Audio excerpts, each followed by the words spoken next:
आता हृदय हे आपुले चौफाळून या भले वरी बैसव पावले श्री गुरूंची।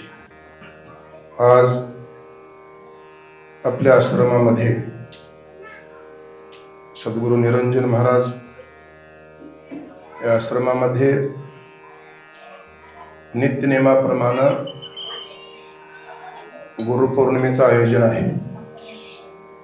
त्याला एक दुसरं नाव आहे आपल्या संप्रदायामध्ये व्यास पौर्णिमा। भारतीय संस्कृतीमध्ये तत्वज्ञानाला फार मोठं एक महत्त्व आहे आणि जे ज्यांच्यापासून आपल्याला प्राप्त होतं त्यांना सद्गुरू म्हटलेलं आहे आणि त्यांच्या सेवेतून उतराय होण्यासाठी एक दिवस जे गुरुपौर्णिमा आहे। जिथं आपण आहोत त्या आश्रमाचं नाव आहे सद्गुरू निरंजन आश्रम। त्या महात्म्यांना प्रणाम करून तेच ज्ञान पुढं ज्यांनी चालू ठेवलं तुमच्या आमचे सर्वांचे लाडके विनयानंद माऊली यांना प्रणाम करून त्यांनी आपल्या अवतार कार्यामध्ये ही धुरा त्यांनी म्हटली होती। मागं मी ऐकलं की मनुष्य जीवनामध्ये सहज आणि सरळ कसं जगता येतं हे शिकावं आदिनाथ महाराजांच्याकडून। ते आताचे विद्यमान मठाधिपत्यांना प्रणाम करून ही सगळी धुरा पुढची सांभाळणारे आबासाहेब, संदीप, माळीसाहेब, बरेच मंडळी, डॉक्टर पुजारी, तुम्ही सगळे सहकारी आणि आत्ता ज्यांनी या मठाला देणगी रूपाने देणगी दिली ते निरंजन महाराजांचे शिष्य चौगुले साहेब, सुरेश कोळवी, ही सगळी मंडळी माऊलींच्या भाषेत सांगायचं झाले ज्ञान माऊलींच्या तर सगळे सज्जन श्रोता हो, सज्जन हो। ज्ञानोबारांचं प्रमाण असं आहे तुम्ही सगळे श्रोते हे सुज्ञ आहात। मी एक पामर आहे, प्रभू तुम्ही महेशाची या मूर्ती, मी दुबळा अर्चित असे भक्ती, बोल जरी गंगावती तरी स्वीकार लकी, एव्हाना एरवी तरी मी मूर्खो, जरी जाहला असे अविवेको, संत कृपा दीपकू स्वजीवनाशी। असं ज्ञानोबारांच्या मताप्रमाणे आपण जर बघितलं तर 1 तासाचा वेळ आहे, त्यातली 15 मिनिटं गेलेली आहेत। उरल्या वेळात आपण वर्षाला इथं आहोत। फक्त विनयान माऊली असताना जो काही सहवास लाभला त्याचं प्रतीक म्हणून बोलायचं आहे। मी नेहमी सांगतो हजारो गावामध्ये आमचा संबंध येतो। महाराष्ट्र, कर्नाटक, आंध्र भरपूर आम्ही फिरतो कीर्तन सेवेला।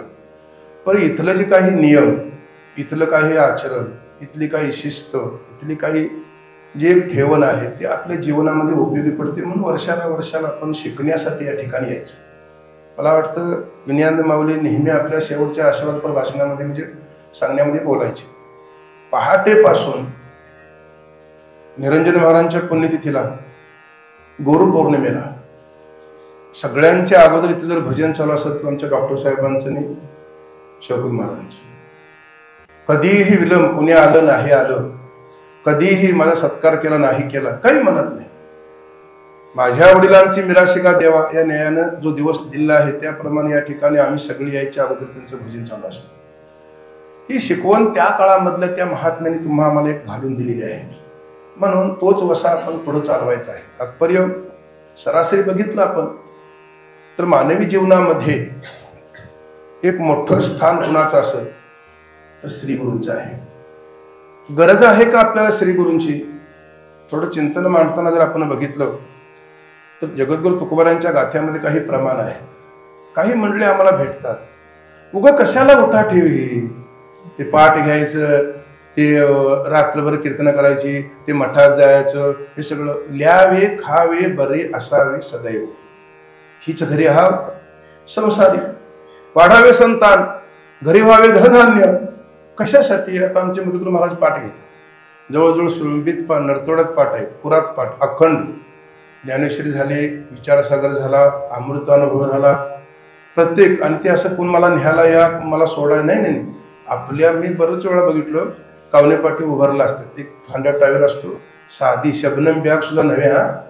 आता जे बोवांच्या बॅगा बघितल्या तर मी काही निंदा करते असं नाही, तुम्हाला हे महाराज असं वाटणार सुद्धा नाही। सहज जगणं आहे, आपण एसटीन जाऊन आपण पाठ घेता. किती माणसं अशी आहेत, विरळा ऐसा कोणी तुका त्याशी लोटांगणी. परमार्थ टिकवाय असेल तर त्या साधनेने आपल्याला जावं लागतं. म्हणून काहींची मतं अशी आहेत, काय गरज पडली एवढंही कष्ट करायचं नाही, वाढावे संतान घरी व्हावे धनधान्य, लिहायला मिळतं, खायला मिळतं, प्यायला मिळतं, आणि काय. तर शांतीब्रह्म एकनाथ महाराजांच्या नाथ भागवतामध्ये एक वाक्य आहे, या मृत्यू लोकामध्ये जेवढे जीव आहेत त्या सगळ्यांच्या मनामध्ये एक इच्छा आहे, दुःख निवृत्ती, सुखाची प्राप्ती. कुणाला दुःख वाटतं, हे भगवंता आतापर्यंत माझं 40-50 वर्ष आयुष्य गेलेलं आहे, आनंद भोगला, सुख भोगला, मला दुःख कसले ते अजून अनुभवायचं नाही. देवा हे श्री गुरुनाथा मला दुःख आहे. कोण मागणार हो, मजलागी दुःख व्हावे ऐसे कोणी भाविना जीवे. कोणीही जीव प्रयत्न करत नाही मला दुःख प्राप्त व्हावं. सगळ्यांचीच सुखासाठी आहे. मग सुख बाहेर आहे का आत आहे हे सांगणारे श्री गुरु. आम्ही बाहेर शोधतो. एक 9व्या अध्यायामध्ये पॅराग्राफ आहे बघा, दूध पवित्र आणि गोड, पाशी त्वचेची पदरा आड, परिती आविर्णी गुचिड, अशुद्ध काय न सेविती. जनावराच्या ओहामध्ये दूध आहे, ओह म्हणजे कास म्हटलं जातं. बाहेर गुचिड आहे, आत दूध आहे. आयुष्यभर गुचिड बसतो, दूध मिळत नाही, रक्तच पितो. तसं ज्ञानोबा आम्हाला गुचिड म्हणतात, सुख प्राप्त होत नाही. का कमलकंद आणि दरदुरी, नांदणुकी एकेची घरी, परी परागू सेवीचे भ्रमरी, येरा चिखलोची उरी. एके ठिकाणीच आहेत ते. चिखलामध्ये कमळ उगवतं, कमळाच्या बुंध्याला बेडूक आहे. आयुष्यभर बेडूक बसला, मकरंद मिळत नाही, मकरंद भुंगा सेवून निघून करून गेला. येरा चिखलोची उरी, आयुष्यभर पदरात आमचे चिखलच आहे. अजून एक उदाहरण दिलं आहे, निदैवाच्या परिवरी, लोह्या रुतले आहात ती सहस्त्रवरी, प्रत्येत बैसुनी उपवास करी. का दरिद्रीचे धन पुरून ठेवला आहे घरामध्ये, धनावर बसलेला आहे, याला रोज उपवास घडतात. ज्ञानोबा म्हणतात याला श्रीमंत म्हणावं तर उपवास घडतात, दरिद्री म्हणावं तर धनावर बसला आहे. आम्हाला सुखरूप म्हणावं तर आम्ही बाहेर सुख शोधतो, दुःखरूप म्हणावं तर आपलं स्वरूप हे सुखरूप आहे, हे सांगणारे ज्ञानोबा आहे. एवढी ज्ञानेश्वरी आहे. म्हणून विनयानंद माऊली मला जातात एकदा म्हटले, आमचे निरंजन महाराज सांगायचे, साखरे महाराजांची ज्ञानेश्वरी वाचा. तेव्हापासून जे निरंजन महाराजांचे आमच्या विनयानंद माऊलींचे कोणी शिष्य आहेत त्यांच्या घरापर्यंत हा ज्ञानेश्वरी पोहोचवणे म्हणजे आपण साधक म्हणून मी एक उपक्रम, कारण मी कधीही तर महाराज म्हणून आलो नाही, तर एक साधक म्हणून आपण जोपासायचं आहे. महाराज तुम्ही आम्ही खेळी मिळी गदारोळे आनंदे, स्वल्पवाटी चला जाऊ, वाचे गाऊ विठ्ठल. कोणी कनिष्ठ, कोणी वरिष्ठ, कोणी लहान, असा काही ज्यांच्यात भेदभाव असतो. ही शिकवण कुणाची असेल तर श्री गुरूंची असते. म्हणून सुख हे आपलं स्वरूप आहे, त्याची ओळख करून देणं श्री गुरूंचं कार्य आहे. लवकर ओळख होत नाही तैसा हृदयामध्ये मी रामो, असता सर्व सुखाचा आराम. सर्व सुखाचा आराम हृदयामध्ये असताना आणि भ्रांत बुद्धीनं मनुष्य कुठं सुख सुखतो आहे विषयामध्ये. मग विषयात सुख आहे का? विषयात सुख नाही सांगणारे संत महात्मे श्री गुरु आहे. विषयी सुख आहे हे बोलण्याची सारी केलो आहे, तरी विद्युत स्फुरण कान पाहे जगा माझी. विषयात सुख मांडलं तर त्याला ज्ञानोबांनी उदाहरण दिलं आहे. आपल्याकडे ओळीव पाऊस पडतो, रात्री 12 वाजता एक साधक रस्त्यानं चाललेला आहे, लख दिशी वीजचा प्रकाश पडला. त्या वीजच्या प्रकाशामध्ये काय त्याला त्याचा उपयोग होईल? होणार नाही. मग विषयात सुख नाही. वात वर्ष आतपो धरे, ही अभ्रछायत जरी सरे, तरी त्रिमाळीत के धवळे करावी का? ऊन वारा पाऊस याच्यापासून जर आपलं रक्षण ढगाच्या सावलीत होईल तर 3-3 मजले घर काय कामाची? होणार नाही.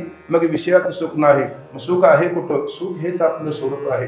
का ओळख होत नाही? अनादिकालचे संस्कार आहेत आपल्यावर. मग त्याला अहम आलं, मम आलं आणि सेवा नाही ना. दोन्ही बाजूने चिंतन आपल्याला सांगता येतं.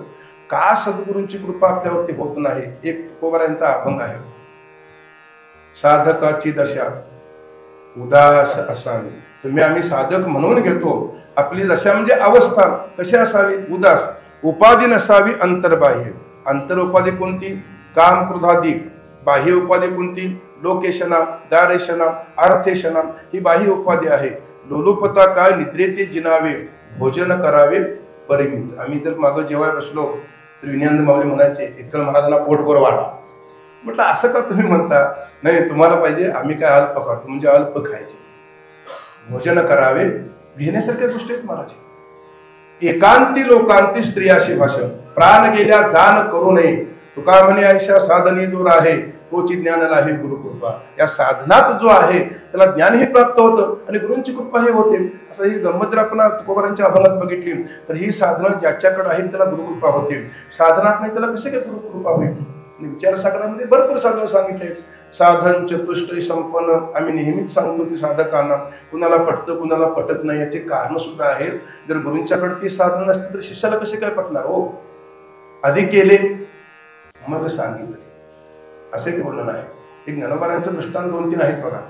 मार्गी अंधा सदिसा पुढे देखनाही चाले तैसा, अज्ञाना प्रगटावा धर्म तैसा. आचरणी शब्दाला महत्व आहे. आम्ही इथे येण्याचं कारण,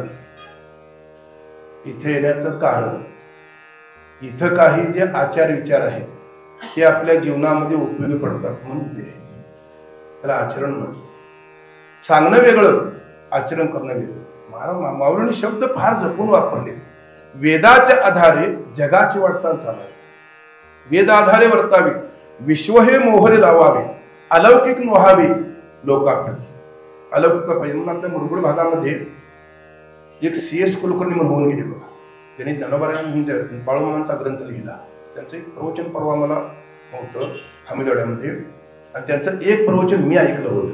तर त्यांनी एक ओवी घेतली होती. चातुर्य लपवी महत्व हरवी, पिशेपण मिरवी आवडोनी. म्हणजे जगात पिशाच अंतरी शहाणा, सदा ब्रह्मी जाणा निमग्न. ही महात्म्याचे लक्षण आहे आणि त्याप्रमाणे सद्गुरूंचं हे लक्षण आहे. म्हणून चिंतन जर आपण बघितलं तर आपल्याकडं शास्त्राच्या मनोगताप्रमाणे काही दोष आहे. दोषांची निगराणी झाली पाहिजे. मराठी शब्द आहे निगराणी, होत नाही. आपल्याकडे तसा भाव निर्माण होत नाही. शांतीप्रमेय एकनाथ महाराजांचा एक अभंग आहे बघा. माता पिता देव गुरु ऐसा ज्याचा एक विचार, धन्य धन्य तयाचे शरीर, नर नोहे तो ईश्वर, चारी दैवते समान मानी, शरण एका जनार्दनी. 4 दैवत आपल्याला मानले आहेत ना, माता पिता देव गुरु. आता मानतरी सांगता येत नाही. आमचा एक मुलगा इंग्लंडला आहे. ते इंग्लंडमध्ये 5 तासानंतर दिवस उगवतो, म्हणजे लेट आहे तिकडं. मग मी कीर्तनाहून गेलो की त्याला फोन करतो. 1:30 वाजता 2 वाजता असं कीर्तन असून गेलो की फोन करायचा. त्याने फोन केला. त्याचा एक मित्र आहे तिकडं. त्याने सांगितलं की काय काय चाललंय बाबा, बरं आहे काय सगळं. तर तो म्हटला माझ्या मित्राचे आई वडील आले. आणि तो म्हणतोय तुझ्याही आई वडिलांना बोलवून घे का. अरे इथं मुलं घ्यायला माणसं मिळत नाहीत आणि ती माणसं मिळतात तर पगार जास्त आहे. मग आई वडिलांच्या विमानच्या तिकीटपेक्षा पगार ते इथला जास्त आहे ना. मग आई वडिलांना घ्यायचे म्हणजे मुलंही घ्यायचं झालं आणि पगारही कमी पडला. देव मानाय तयार नाहीत महाराज. म्हणून एक भागवतामध्ये वाक्य आहे, भरतखंडे नरदेह प्राप्ती हे तो परमभाग्याची संपत्ती. भारत देशामध्ये जन्म प्राप्त होणं परमभाग्य आहे आपलं महाराज. इथं संस्कृती आहे, इथं संस्कार आहेत, इथं गुरु शिष्य परंपरा आहे आपल्याकडे. हे बघायला मिळतं. समाज सुखी व्हावा, जीवाचा अज्ञान अविद्या भ्रम माया कल्पना निघून जावं, त्यास जीवाला आपल्या स्वरूपाची ओळख व्हावी. आणि जर स्वरूपाची ओळख झाली तर महाराजांचे काही वाक्य आहेत. तुका म्हणे खातो आनंदाचे लाडू, नका चरपडू घ्या रे तुम्ही, सर्व सुख ल्यालो सर्व अलंकार, आनंदे निर्भर डुलत असो. असो ऐसा कोठे आठवची नाही, देहीच विदेही भोगदशा.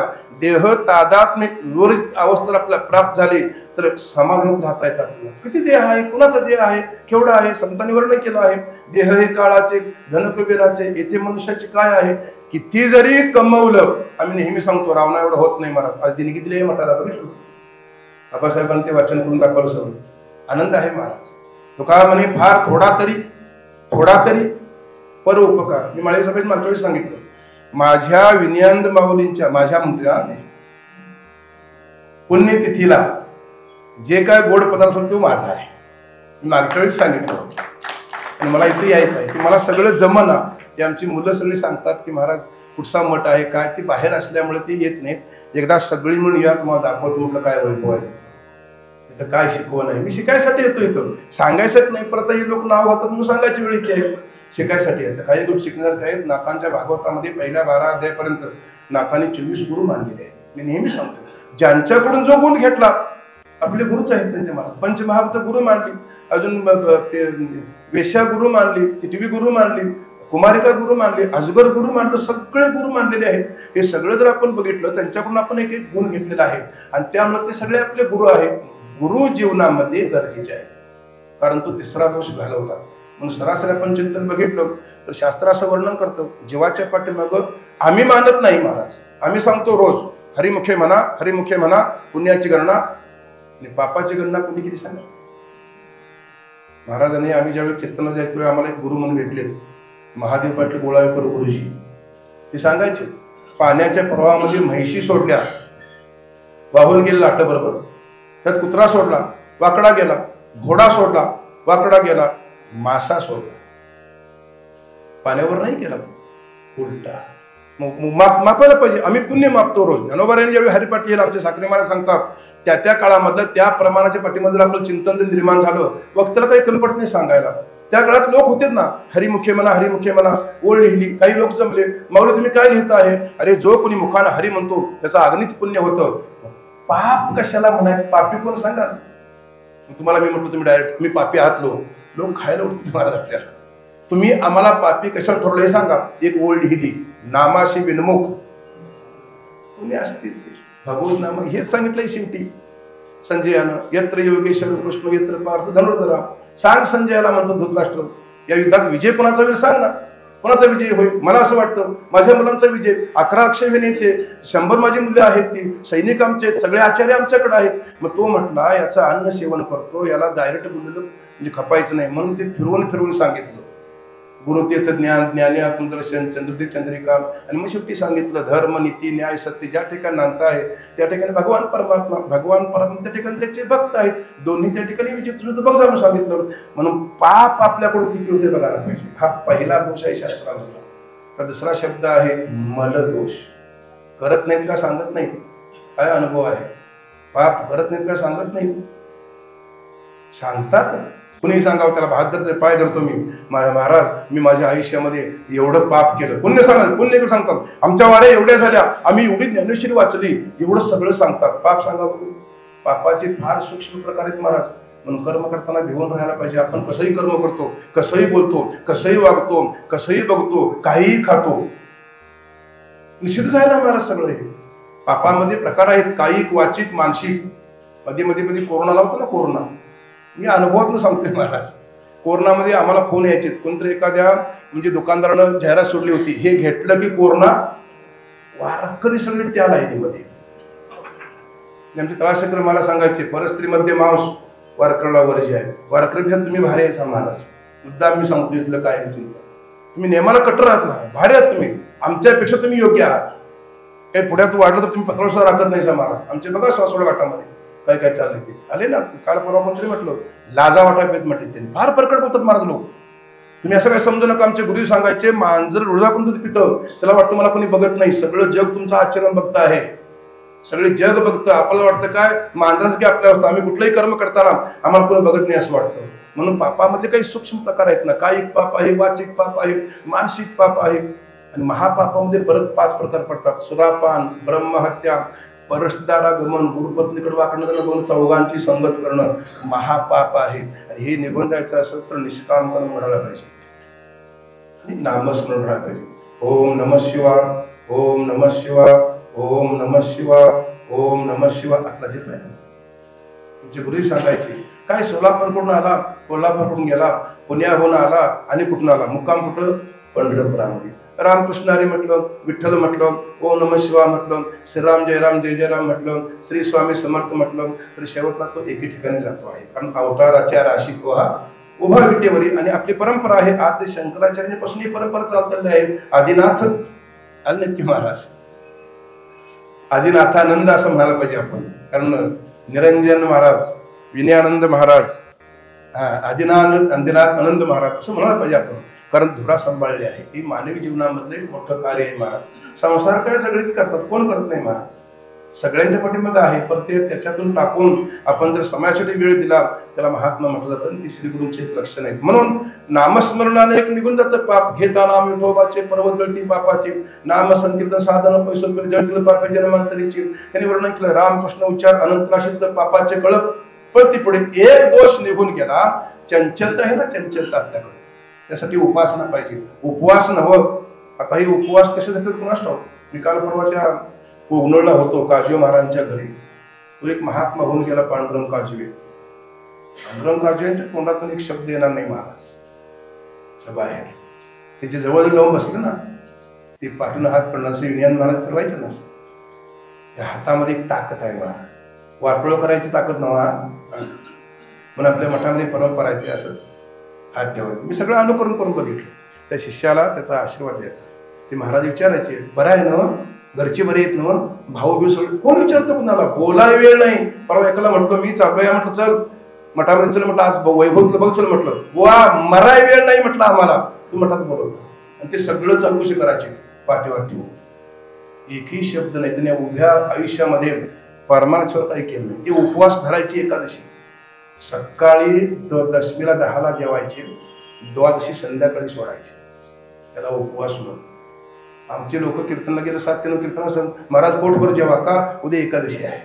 हे कसलं परमार्थ महाराज. मी त्यांचं का सांगाल तुम्हाला मुद्दाम, उपवास वेगळा, उपासना वेगळी. ज्ञानेश्वरचा मधला जो भाग आहे ना, उपासना कांड आहे. हरिपटाचा मधला जो भाग आहे ना, तो उपासना कांड आहे. हरी बुद्धी जपे, दुर्लभ म्हटलं, सगळे जपतात हरी, पण बुद्धीने जपायला पाहिजे. म्हणजे मानस पूजा व्हायला पाहिजे आपल्याकडून. म्हणून एक अभंग आहे बघा, काही काही म्हणले सोपं तेवढं घेतात. वाचेचा रसाळ, मनाचा मवाळ, त्याच्या गळा माळ. काय काय तेवढं उचलून घेतलं बघा. नलगती सायास, जावे वनांतरा, सुखी येतो घरा. हो सायास, तुकाराम म्हणतात, सायास करू नका, वना जाऊ नका, तो नारायण घरी येतो. याच्या पुढचं पद म्हणूया, ठाईचं बैसोनी. हे जमायला पाहिजे महाराज. मन अलगती सायास म्हणते नाही. आधी बसायला शिकलं पाहिजे. माणसं बसत नाहीत महाराज. एक चित्त व्हायला पाहिजे, होतच नाही ते एक चित्त. आणि मग ज्याला आळवायचं आहे त्याच्याविषयी आपल्या अंतःकरणामध्ये आवड पाहिजे. आवडी अनंत आळव. मग म्हटलं ते नलगती सायास. महाराजांचे अभंग कसे आहेत बघा. वेद आहे, वेद पंचमी वेद. अजून आमच्या वारकऱ्यांना कळण आहे, तुकोबांचे कांता सांगे लोकांपाशी रोज अभंग म्हणतात महाराज. की अशी म्हणणारी जाईल काय भंडाऱ्या डोंगरात जेवण घेऊन. देवानं काटा काढला, पतिव्रता होती तुका म्हणी, पतिव्रता तिची देवावरी सत्ता. आम्ही कोण जर माऊली भेटली तर पहिल्यांदा सांगतो तो तुझ्या पतीच्या पाया पडून, तो दुसरा देव नाही तुला मी सांगितलं. अशी सांभाळणारी म्हणले काय ती, पण कुणी अभंग लिहिले काय कळना. तुका म्हणे कांती आयुष्यानं बोलावे, सगळं सगळं तिने पुढं आळवून भजन नाही महाराज. गाथ्यामध्ये पहिल्या प्रमाणाचा अर्थ अभंगाचा शेवटचे प्रमाण लागला पाहिजे. आणि ध्रुवपद हे सगळ्या पदाला लागलं पाहिजे. तुकोबारायांची गाथा आहे. विनवितो सकळ जना, कर जोडणी थोरा लहाना, राम राम स्मराले. क्षण भंगुर नाही भरवसा, राम राम स्मराले. अल्प आयुष्य मानव देह, राम राम. केवढं चिंतन आहे त्यामध्ये. मी तुला वेद असं म्हटलं आहे. तात्पर्य आपण सरासरी बघितलं, त्यांनी वर्णन केलेलं आहे की आवडी अनंत आळवावा. असं घडलं तर नलगती सायास गावी वनांतरा. आणि इथंही सांगितलंय माऊलींनी, तू मन हे मीच करी, माझे भजनी प्रेम धरी, सर्वत्र नमस्कारी माझे एकाते. वाचेचा परमार्थ वेगळा, मनाचा परमार्थ वेगळा. मन द्यायला पाहिजे देवाला. आता कुठे धावे मन, तुमचे चरण देखील अपर्त्य. शंका घेतली अर्जुनाला, देवा तुम्ही द्या म्हणता, देता येत नाही. चंचल हे मन कृष्ण, मन एव मनुष्याला. पण देवाने एक वाक्य सांगितलं अर्जुनाला, अर्जुना जरी ते मन असं असलं तर त्या मनाचे एक निके, जे गोडीच्या ठाया सोके, अनुभवची कौतुक सुखी दावी जायचे. हो मन चंचल आहे, मान्य आहे देव म्हटले अर्जुना. पण तू जशी त्या मनाला सवय लावाल त्याप्रमाणे सवय लागते आहे. ओम नमः शिवाय मंत्र मंत्र म्हणतं. लोकांनी चोरी कर म्हटलं, मन चोरी करतं. काय त्याला वळण लावायचं, आपला आपण ठरवायचं आहे. असं असणार. त्यानं काय होतं, चंचलता निघून जाते. 2 दिवस तर निघून गेले, अवरून निवृत्ती होत नाही. मनोमार्गी गेला. कधीही परमार्थ किंवा संप्रदायामध्ये मनानं परमार्थ होत नाही. त्याला एक परंपरा घटली, श्री गुरु शिष्य परंपरा. आणि आमच्या संप्रदायामध्ये, आपल्या संप्रदायामध्ये गुरु शिष्य परंपरेला फार मोठं एक महत्व आहे. अज्ञान आवरण निवृत्त होत नाही. ही 2 दोष मनान जातील साधण्याने, पण अवनिवृत्त होत नाही. मनोमार्ग गेला म्हणून संतांची संगती मनोमार्गती म्हटलं. मग आता गुरूंच्याकडे जायचं, रिकाम जाऊन काय करायचं. एक अभंग आहे बघा, काही काही म्हणण्याचा अर्थ अजून समजना. आम्ही ते साखरे महाराजांच्याकडून ऐकलं. तुकोबारायांचे गुरु त्यांच्या स्वप्नात आले. एक अभंग आहे गुरु परंपरेमध्ये आपल्या हरिपाठामध्ये. सापडली वाट जाता गंगे स्नाना, मस्तकी तू जाणा ठेविला पण. बाप राघव चैतन्य केशव चैतन्य सांगितली पुन मालिकेची, बाबाजी आपली सांगितले नाम मंत्रदा रामकृष्ण हरी. आणि मग माघ शुद्ध दशमी पाहून गुरुवार केला अंगीकार. सगळं झालं. जाताना ते गुरु म्हटले, भोजना मागती. कोणी किलोभर तूप घेऊन जसला गुरुकडे काय उपयोगाचा नाही महाराज. त्याचा लक्षांशानं अर्थ आहे. तुकोबारा तुम्हाला जो मंत्र दिला आहे त्या ठिकाणी तुमचं चित्त असलं पाहिजे.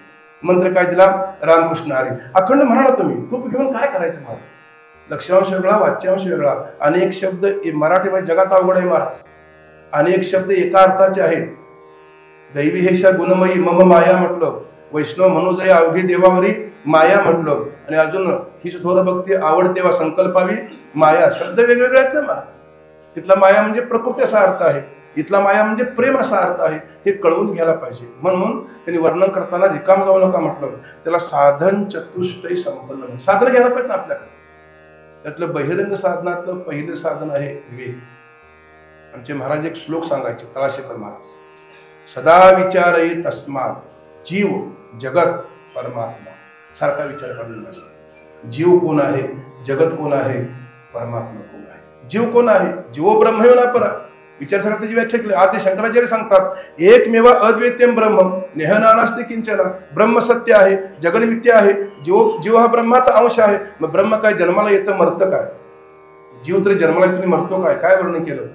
सांख्ययोगात सांगितलं, जीर्ण वस्त्र सांडीजे नूतन वेढीचे तैसे देहांतराते स्वीकारीजे चैतन्याते फाटकं शर्ट टाकावं नव धारण करावं. असं चैतन्य कोणतं? चैतन्याचे एकूण 4 प्रकार सांगते विचारसागरामध्ये. त्याचं जीव चैतन्य हा देह टाकून देतो, जीर्ण झाला म्हणून दुसरा देह धारण करतो. म्हणून ती व्याख्या लिहिली आहे, नैनन चिंतंती शस्त्रानी नैनन दहती पावका न चैन क्लेदयंत्यापो न शोचयती मारुता. तिथं तो अग्न जळत नाही, पाण्याने भिजत नाही, वाऱ्यानं सुकत नाही, शस्त्रानं तुटत नाही, अविनाशी आहे. जीव हा अविनाशी आहे. गंमतीने चिंतन सांगितले आहे. म्हणून जीव कोणाचा विचार करावा, त्याची व्याख्या सांगितली. बुद्धी, बुद्धी अधिष्ठान चैतन्य, त्या चैतन्याचा बुद्धीमध्ये पडलेला आभास म्हणून जीव आहे. आभास कोणाचा आहे? चैतन्याचा आहे. पडला आहे कुठं? बुद्धीमध्ये. बुद्धी जड आहे का चेतन आहे? जड आहे. पण ती बुद्धी त्या आभासाला घेऊन कार्य करते, त्याचं नाव जीव आहे. म्हणून जीव हा देवाचा अंश आहे, सुखरूप आहे तो. पण सुखरूप असताना त्याला वर्णन केलं, मुक्त होता परी बळी झाला बद्ध. आम्ही मुक्त आहोत का बद्ध आहोत? महाराजांचं वाक्य आहे, मुक्त कासया म्हणावे बंधनाची नाही ठावे. अहो आम्ही मुक्तच आहोत, वाटतं आम्हाला बद्ध आहोत. आमचे गुरुजी एक उदाहरण सांगायचे. लोणारे होता लोणारे, 40 गाढव होती त्याची. दिवसभर काम करायचं, संध्याकाळी गाढवं घरी घेऊन यायचा. एवढ्या 40 गाढवांना कशाला बांधायचं हो? मग तो काय करायचा? फक्त पुढच्या आणि मागच्या पायाला घासून असा हात फिरवायचा. रात्रभर गाढव पाय उचलित नाही. त्याला काय वाटतं? मालकानं आपल्याला, असं आम्हाला वाटते कोणतरी आम्हाला. अहो मुक्तच आहेत ना महाराज, हे सांगणारे श्री गुरु आहे. तत्वमसी महावाक्याचे उपदेश करणारे श्री गुरु आहे. तत्क्षणी बोध होणं तीव्र अधिकारी, काना वचनाची भेटी सरिसाचे पै किरटी वस्तू हो नोटी कवन एकूजो. बोध होणं तसं एखादा महात्मा असतो विरळा ऐसा कोणी. आस्थेच्या महापुरी रिगताती कोटीवरी परी प्राप्तीच्या पहिले तरी विपायला पावे. भक्ती गंगेमध्ये सगळे वाहत असतात, पहिले तरी गाठणारा एखादा महात्मा, आणि त्याला सद्गुरू असं म्हटलेलं आहे. तात्पर्य आपण बोलतो विवेक पाहिजे. म्हणून जीव कोणाचा विचार करावा, जगत कोणाचा विचार करावा. विचारा अंती जगत सिद्ध होत नाही. आमचे बोळावेकर गुरुजी अजातवाद सोडून काही सांगत नव्हते. वाद आहेत ना, वाद म्हणजे भांडण म्हणशीला, हे बोवातलं वारकऱ्यातलं किंवा शिष्यातलं, हे वाद म्हणजे नव्हे. प्रत्येकानं मांडलेले एक मत आहे. अजातवादाचं मत आहे, विवर्तवाद आहे, परिणामवाद आहे, आरंभवाद आहे, दृष्टीसृष्टीवाद आहे, सृष्टीदृष्टीवाद आहे. त्यातला पहिला जर वाद कोणता तर अजातवाद आहे. प्रपंच एक झाला होता, हे तो समळ मिथ्या वार्ता, पुढे होईल मागुता कदा कल्पांती घडेल. जगत नावाची वस्तू सिद्ध होत नाही. अजातवादांचं मनोगत आहे, दोरीवर सर्प झालाच नाही असं सिद्धांत आहे त्यामध्ये. पर शिष्य म्हणतो, गुरुजी तुम्ही जगत नाही म्हणता, पर पावलं पावले आम्हाला त्याचा अनुभव येतो आहे. ते त्या ब्रह्माचा काय आहे? विवर्त आहे. मग तो असं मानत चल, जे जे भेटे भूत ते ते मानिय भगवंत. आणि अंतर्गत वृत्तीचा परिणाम म्हणजे जगत आहे. जयापासून सकळ सगळं पुढे वर्णन केलं. आता ते जगत कोणाचा विचार करावा, आणि तिसरा आहे तो परमात्मा कोणाचा विचार करावा. माया विशिष्ट चैतन्य, त्याला ईश्वर असं म्हटलं आहे. याचं वर्णन भागवतामध्ये जास्त आलेलं आहे. आणि नुसतं आम्ही ज्ञान ज्ञान म्हणून चालणार नाही, अगोदर भक्ती पाहिजे आपल्याकडून. भक्ती पाहिजे, पुढे भक्तीने धरले हाती, मागे ज्ञान वैराग्य धर्म येती. भक्ती नसेल तर ज्ञान प्राप्त होत नाही महाराज. त्याचं मूळ आहे. आपल्या 6व्या तरंगामध्ये समसमुच्चय आणि क्रमसमुच्चय मानलेला आहे बघा. समसमुच्चयवाद्यांचं मत खंडन केलेलं आहे. कारण कर्मोपासना ज्ञान सांगताना त्यांचा क्रम सांगितला आहे. कर्म हे मोक्षाचं हेतू नाही, मोक्षाला हेतू कर्म नाही, ज्ञानाचं आहे. पण कर्म हे त्याचं साधन मानलं. कर्मानं अंतःकरण शुद्ध होतं. तिथं पण संपलं. पूर्ण ज्ञान झाल्यानंतर कर्माच्या उपायाचा काही संबंध येत नाही त्याला. पण समसमुच्चय त्यांनी सगळी साधनं मांडली. ते ज्ञान टिकवून ठेवायसाठी मग ही 2 साधनं पाहिजे, गरज नाही त्यांची. म्हणून ज्ञानानच मोक्ष आहे असा सिद्धांत आपल्या संप्रदायामध्ये आहे. आणि ते ज्ञान देणारे कोणी असतील तर श्री गुरु आहे. म्हणून आपल्याला परमात्म्याचा विचार करावा. भागवतांनी वर्णन केलं आहे असं. उद्धवा, भागवत हा भगवान कृष्णाने उद्धवाला सांगितलं. शांतीब्रह्म एकनाथ महाराजांनी तुम्हा आम्हाला सांगितलं. आणि शुकाचार्यांनी परीक्षितीला सांगितलं. शुकाचार्यांचे शिष्य परीक्षिती, परीक्षितींचे गुरु शुकाचार्य, आणि शुकाचार्यांचे गुरु कोण? व्यास मुनी. सगळ्यात आद्य कोण असतील? व्यासांचा मागोवा घेतो भाष्यकारा ते वाटप ज्ञानोबरांचं परमात्मा तिथून पण आला आहे. आणि आपली परंपरा सुद्धा अशीच आहे. आदिनाथ बीज प्रगटले मच्छिंद्र सहस्थिती, किंवा आदिनाथ गुरु सकळ सिद्धांचा मच्छिंद्रत्याचा मुख्य शिष्य, हे संपूर्ण जर बघितलं ज्ञानदेवा सारं चोजविले म्हणजे शक्य विले. इथपर्यंत ती परंपरा आपल्याला आहे. तात्पर्य आपण जर बघितलं तर त्या उद्धवाला सांगताना त्यांनी सांगितलं आहे, उद्धवा मी मूळचा निर्गुण निराकार ब्रह्म, माया ही उपाधी, मी ईश्वर झालो. आणि ईश्वर झाल्याबरोबर एकलेची न कंठवे म्हणून या येणे केली निर्माण 14ही भुवने, गगन चंद्र सूर्य मेघ तारांगणे, 5ही महाभूते भौतिके भिन्ने भिन्ने हो, ऐसा लाघवी या माया सूत्रधारे. त्यानं सगळं जगत निर्माण केलं आहे. आणि निर्माण केल्यानंतर तो त्या जगताचा एक कर्ता होऊन त्यामध्ये 84 लाख जीव 4 खाणी वर्णन केल्या. त्यामध्ये मनुष्य देह निर्माण केला आहे. मनुष्याला भगवंतांनी बुद्धीचं स्वातंत्र्य दिलं आहे. 4 गोष्टी सगळ्यांना समान आहेत. आहार निद्रा भय मैथून सर्वयोनिशी समसमान, परी मनुष्य देहीचे ज्ञान अधिक जाण सर्वता. मानवाला कळतं आहे हा आश्रम आहे, इथं गुरु शिष्य परंपरा आहे, इथं नतमस्तक व्हायला पाहिजे. कळतं कुणाला? मनुष्याला. पशु काय पाप पुण्य जाणती, उत्तम मध्यम भोग भोग कळत नाही. म्हणून त्यांनी वर्णन केलं ईश्वर कुणाला म्हणावं, तो जगताचा एक नियामक आहे, तो ईश्वर आहे. तुमचं आमचं कर्म घडल त्याप्रमाणे तो फळ देतो आहे. अगा कर्मी जे उरावे ते सुखदुःखी फळावे, ते भोगावे ते हा एका. म्हणून कर्म करताना सावध राहायला पाहिजे. माते निर्णी भजन ते वायाचे का आणि आण, कर्माचे डोळे ज्ञान निर्दोष होय, असंही चिंतन त्यांनी सांगितलं आहे. म्हणून जीव जगत परमात्म्याचा विचार करावा. याला विवेक म्हटलं. आमचे साखरे महाराज सांगतात विवेक हा परमार्थाचा पाया आहे. विवेका वाचून वैराग्य आंधळा आहे, आणि वैराग्य वाचून विवेक पांगळा आहे. म्हणून विवेक पाहिजे. विवेकाची त्यांनी व्याख्या केली विचारसागरामध्ये, संत संगतीने आत्मा अविनाशी, बाकी सगळं विनाशी चंचल. निश्चय कुठं व्हायला पाहिजे? बुद्धीचे ठिकाण. त्याला विवेक म्हटलं आहे.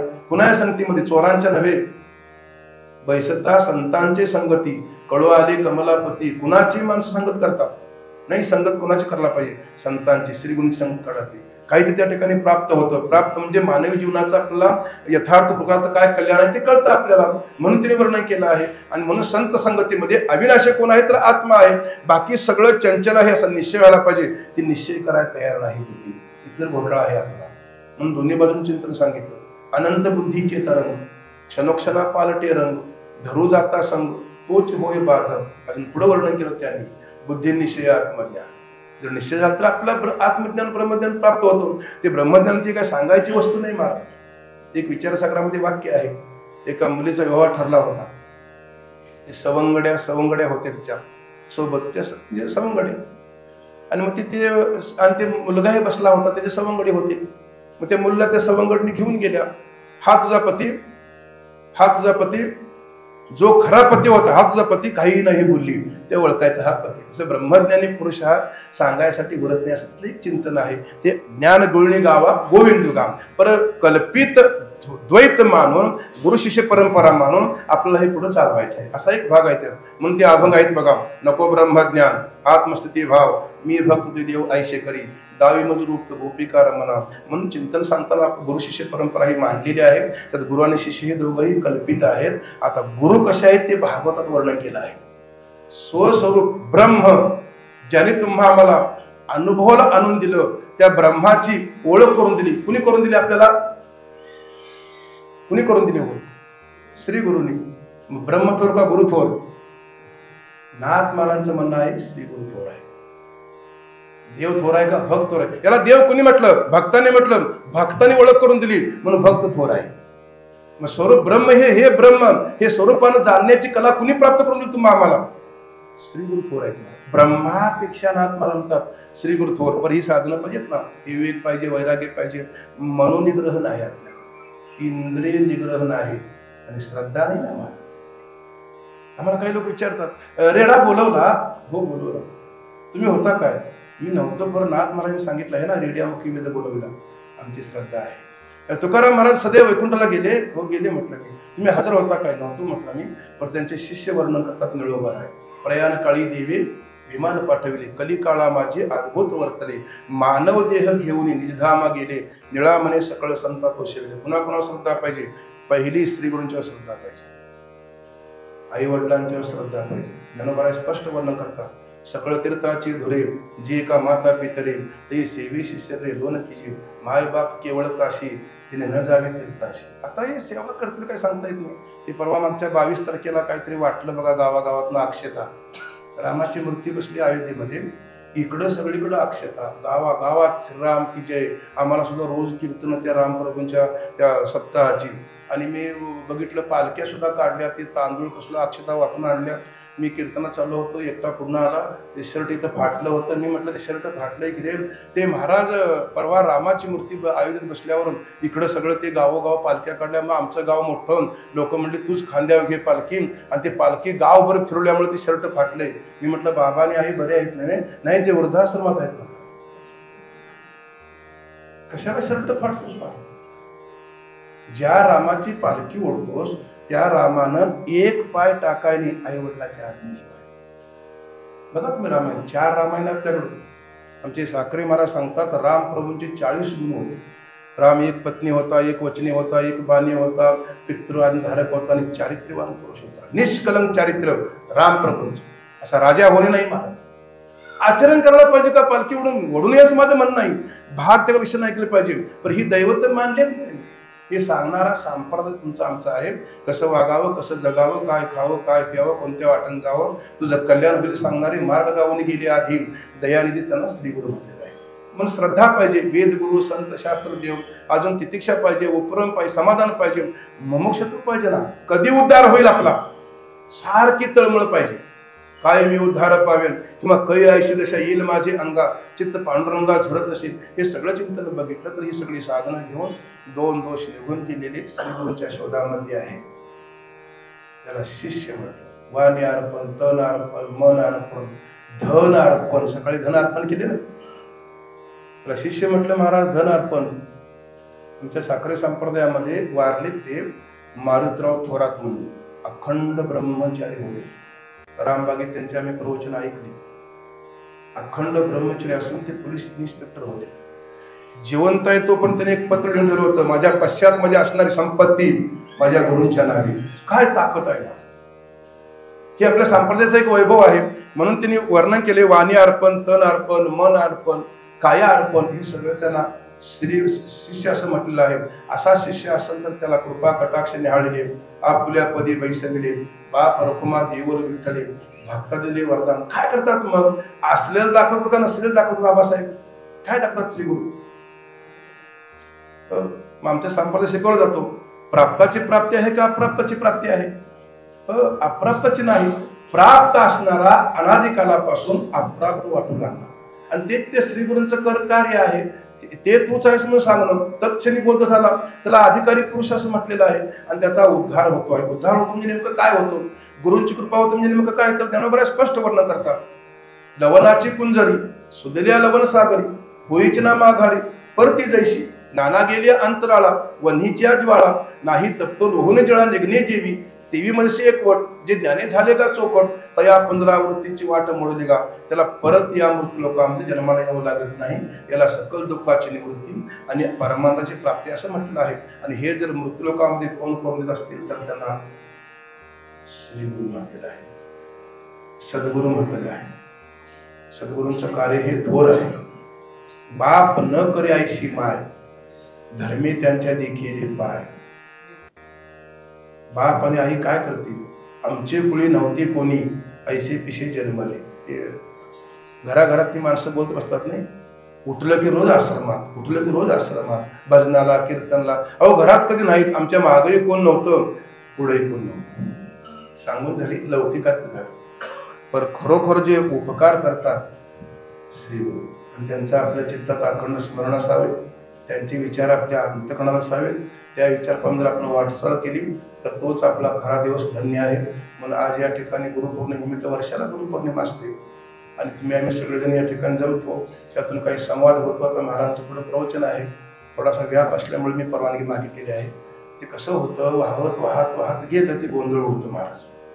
मग तो एखाद्याला वारकरी करा, मग तो म्हणतो महाराज गुरुपौर्णिमा दिवस आजचाच आहे, मग तुम्हाला भेटणार का नाही. आमच्या तर उलटा आहे, मृत्युलिकीची उलटी, गुरुनीच शिष्याला भेटायला जायचं. आता त्याचा अंतकज्ञान ना म्हणता येत नाही. महाराजांचं जीवन पुढं बघतो, असावा तसावा, मग तुम्हीच सांगितलं ना, मग तुम्हीच मला भेटाया, असा काही शिष्य एखादा असतो. मग त्याला ते भेटून जायला थोडा त्रास होतो, वेळ कमी पडतो. पण मी विज्ञान महाराजांना एक वचन दिले, त्या वचनात मी गोवलोय आणि त्यामुळं अनेक वक्ते या ठिकाणी नामवंत वक्ते येतात. तुम्ही सगळेजण हजर असता वर्षाला. त्याप्रमाणे ही परंपरा अशीच पुढे चालावी. सद्गुरूंचा आशीर्वाद सगळ्यांना प्राप्त व्हावा. सगळ्यांच्या मनातला द्वेष अंतःकरण भरून असं व्हावं आणि त्यामध्ये आपल्या अंतःकरणामध्ये तिथे ही ओवीचा एक भाव आहे. 15व्या अध्यायाची पहिली ओवी आहे. आमचे महाराज सांगतात, पहिला 15वा अध्याय म्हणजे ज्ञानकांडाचा कळस अध्याय, पुरुषोत्तम योग म्हणून. कर्मोपासना ज्ञान बघितलं तर याच्या पुढचा जो अध्याय आहे तो 16वा अध्याय, तो दैवासुर संपत्ती योग आहे. त्यात दैवी गुण सगळी सांगितले आणि आसुरी दोष 6 सांगितले. क्रोध, अभिमान, नश्य, दंभ, दर्प ते काय करतात, प्रतिबंध करतात, आपल्या त्या ज्ञानाच्या वाटचालीला आड काढता येतात ते. आणि त्यामुळे हा अध्याय हा ज्ञानकाळाचा कळस अध्याय 15वा अध्याय आहे. आणि तिने काय वर्णन केले, आता आपले हृदय चांगले स्वच्छ करून शुद्ध करून त्यावर श्रीगुरूंच्या पावदुकांची स्थापना करूया. म्हणजे आता हृदय हे आपुले चौपावण्या भले वरी बैसव पावले श्रीगुरूंची. कुंडली कवरदा हरी विठ्ठल ज्ञानदेव वासुदेव हरी. सद्गुरुनाथ महाराज की जय.